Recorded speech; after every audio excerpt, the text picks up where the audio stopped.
Hello, this is Cedar Reiner, professor of psychology at Randolph-Macon College, and I'm going to guide you through a demonstration of a concept called levels of processing in memory. Today, with a demonstration of a study by Craik and Tulving from 1975. It's a classic study in the history of psychology, and I hope you'll find that it works as well for you as it always has for me and my students. Okay, as I just said, this is a study of levels of processing. It's a demonstration based on the Craik and Tulving study from 1975. On each of the next 18 slides, you'll see a question, and the question will be on the slide alone, and then a second later, the word will appear, and you'll write down yes or no or Y or N, depending on whether the word answers that question. So first the question will appear, you'll read the question, and then the word will appear. You'll read the word, think about the question, and write down Y or N, and then you'll look up again, and there will be another question. So hopefully now you have your paper ready, you have your numbered 1 through 18, you got your pencil ready, and we're going to start the slides going by in 3, 2, 1.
Okay, here is a point to pause the video.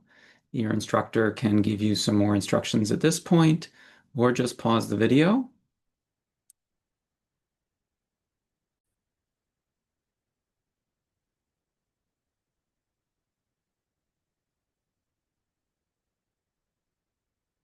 Okay, now I'd like you to write down as many of the 18 words as you can recall.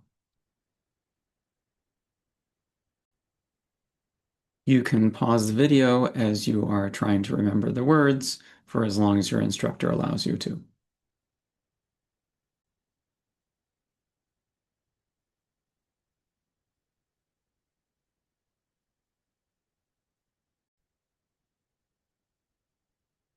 Just a few moments, and then I will show you the words.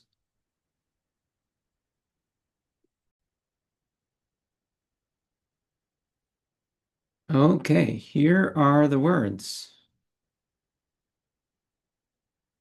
So you've got 18 words there, but you'll notice that they're separated by what the question was, case, rhyme, and sentence. And they're also separated by yes or no, whether the word filled the sentence or not. In the case, so I'd like you to get six different scores out of three. So you can have a score of how many of the words for case yes did you remember? Of snow, fox, or book, did you get any of those three? You could have 0, 1, 2, or 3. Similarly, for case and no, you could have market, flower, or tree, or none of those. You could have a 0, a 1, or a 2, or a 3 out of those. And then for case, you'll have a score out of six. How many of those six words did you remember for the case words? Similarly for rhyme and sentence, how many of the six of rhyme and sentence did you get? So you should have six different scores out of three, and then also three different scores of case, rhyme, and sentence out of six.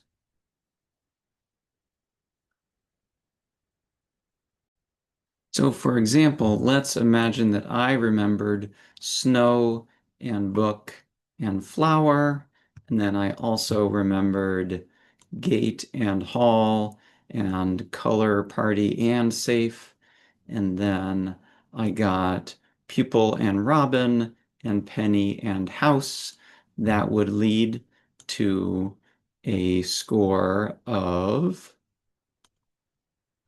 two here, one here, two here, three there, two, and two, with totals of 4, 5, and 3.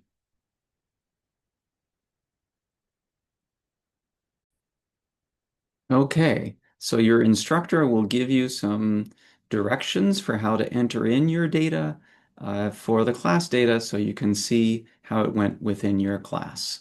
I will tell you in general that every time I do this study, just as well as the Craik and Tulving, they generally find that the sentence always wins, rhyme is next, and case is last. You are going to be much more likely to remember pupil, robin, duck, window, penny, and house.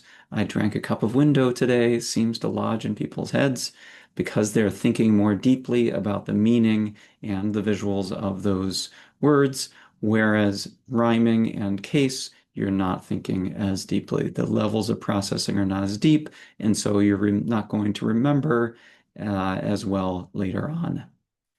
Thanks for paying attention during this demonstration, and I hope this is useful both for students and faculty of memory.